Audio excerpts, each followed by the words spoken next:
41 பேரை கொன்ற பாவத்தின் தொடர்ச்சி என்ற தலைப்பில் முரசொலி நாளேடு தீட்டியுள்ள தலையங்கத்தில், உள்துறையை கையில் வைத்திருக்கும் முதலமைச்சர் விஜய் தனக்கு கீழ் பணியாற்றும் காவலர்களை அச்சுறுத்தும் வகையில் பழிவாங்கியதுதான் அவரது முதல் நடவடிக்கையாகும்.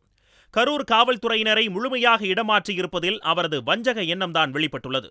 மொத்தமாக கரூர் காவலர்களை இடமாற்றம் செய்ய வேண்டிய அவசியம் என்ன வந்தது? அவர்கள் உண்மையை சொன்னதுதான் காரணமா? உண்மையை தொடர்ந்து சொல்லக்கூடாது என்பதும் காரணமாகும். தூய சக்தி என சிரிக்கும் மனிதரின் பல்லில் பெரிய கரை இருப்பதை கரூர் நடவடிக்கை காட்டுகிறது என விமர்சித்துள்ளது. கரூரில் 41 பேர் உயிரிழந்த சம்பவம் வரலாற்றில் ஏற்பட்ட மாபெரும் களங்கம்.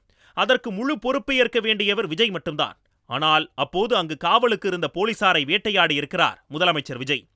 கரூர் காவல் அதிகாரிகள் 19 பேரை முதலமைச்சர் விஜய் இடமாற்றம் செய்துள்ளார். இப்படி ஒரு ஐடியா கொடுத்து எங்கப்பன் குதிருக்குள் இல்லை என்று காட்டிக் கொடுத்த புத்திசாலி யாரோ என முரசொலி நாளேடு வினவியுள்ளது. கரூரில் காவல்துறையினரால் ஒரு அசம்பாவித சம்பவம் நடந்திருந்தால் அந்த ஊரைச் சேர்ந்த அனைவரையும் மாற்றுவார்கள்.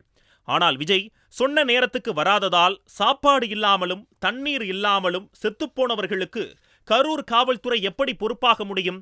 விஜய் வரும் வரை அவரை பார்க்க வந்தவர்களுக்கு வடை பாயாசத்துடன் உணவு தயாரித்து தர வேண்டியது கரூர் போலீசாரின் கடமையா என முரசொலி நாளேடு கேள்வி எழுப்பியுள்ளது. 27/9/2025 அன்று கரூர் மாவட்டத்தில் நிகழ்ந்த துயரச் சம்பவம் விஜயை தவிர ஒட்டுமொத்த தமிழக மக்களின் மனதையும் உலுக்கியது. மனிதர்கள் செத்து விழுந்து கொண்டு இருந்தபோது விமானத்தை பிடித்து சென்னைக்கு ஓடி வந்தவர் அவர். ஒரு வாரம் கழித்து கூட கரூர் போய் அந்த குடும்பங்களுக்கு ஆறுதல் சொல்லவில்லை. அந்த குடும்பத்தினரை சென்னைக்கு வரவழைத்து ஹோட்டலில் தங்க வைத்து தனித்தனியாக போய் அழுகாட்சி காவியம் அரங்கேற்றினார் விஜய் என முரசொலி நாளேடு விமர்சித்துள்ளது. கரூர் நிகழ்ச்சிக்கு அன்றைய தமிழ்நாடு அரசின் காவல்துறையின் சார்பாக கரூர் மாவட்ட காவல் கண்காணிப்பாளர் தலைமையில் பாதுகாப்பு ஏற்பாடுகள் செய்யப்பட்டிருந்தன. அன்றைய தினம் பாதுகாப்பு பணிக்காக அதிகாரிகள் மற்றும் காவலர்கள் என மொத்தம் 606 பேர்கள் பாதுகாப்பு பணியில் ஈடுபடுத்தப்பட்டிருந்தனர்.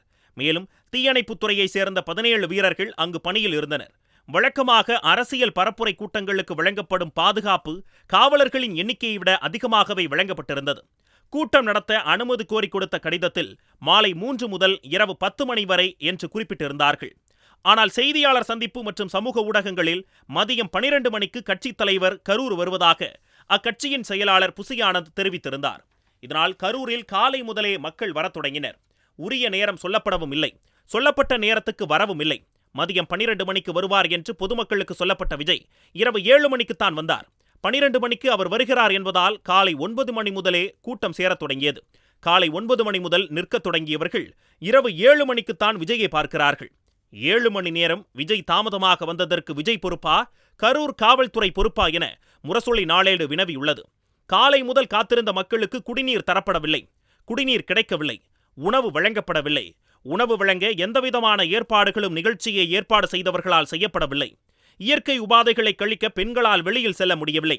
வெளியில் அவர்களை செல்ல அனுமதிக்கவும் இல்லை. இவ்வளவு கூட்டம் கூடிவிட்டதே என்று சீக்கிரமும் வரவும் இல்லை. தனது படத்துக்கான ஷூட்டிங்கை கரூரில் நடத்தியிருக்கிறார்கள். அதனால்தான் நெரிசல் ஏற்படட்டும் என்று காத்திருந்தார்கள். இந்த செய்தி கிடைத்ததும் அன்றைய முதலமைச்சர் மு.க. ஸ்டாலின் சென்னையிலிருந்து நள்ளிரவே கரூர் வந்துவிட்டார். புயல் வேகத்தில் செயல்பட்டார். அன்றைய அமைச்சர் செந்தில் பாலாஜியை அழைத்து அனைத்து பணிகளையும் கவனிக்க உத்தரவிட்டார். தமிழ்நாடு அரசு துரிதமாக செயல்படாமல் இருந்திருந்தால் மரண எண்ணிக்கை இன்னும் அதிகமாக ஆகியிருக்கும். இது தொடர்பாக கரூர் நகர காவல் நிலையத்தில் குற்ற எண் 855/2025 மற்றும் 864/2025 ஆகிய 2 வழக்குகள் பதிவு செய்யப்பட்டது. சேலம் மாவட்டத்தைச் சேர்ந்த குற்றம் சாட்டப்பட்ட மணிகண்டன் என்பவர் 8/10/2025 அன்று கரூர் நீதித்துறை நடுவர் முன்பு சரணடைந்தார். மற்றொரு குற்றவாளியான தாவேக கட்சியின் சேலம் கிழக்கு மாவட்ட செயலாளர் வெங்கடேசன் 2 வழக்குகளிலும் தொடர்புடையதாக 9/10/2025 அன்று கைது செய்யப்பட்டார். வழக்கு முறையாக நடந்தால் முழு உண்மை தெரிந்துவிடும் என்று சிபிஐ விசாரணை கேட்டு ஓடினார்கள். இப்போது சிபிஐயில் மாட்டிக்கொண்டுள்ளார்கள் என முரசொலி நாளேடு தெரிவித்துள்ளது. சிபிஐ விசாரணையில் முழு உண்மையை சொல்ல வேண்டிய கடமை கரூர் போலீசுக்குத்தான் இருக்கிறது.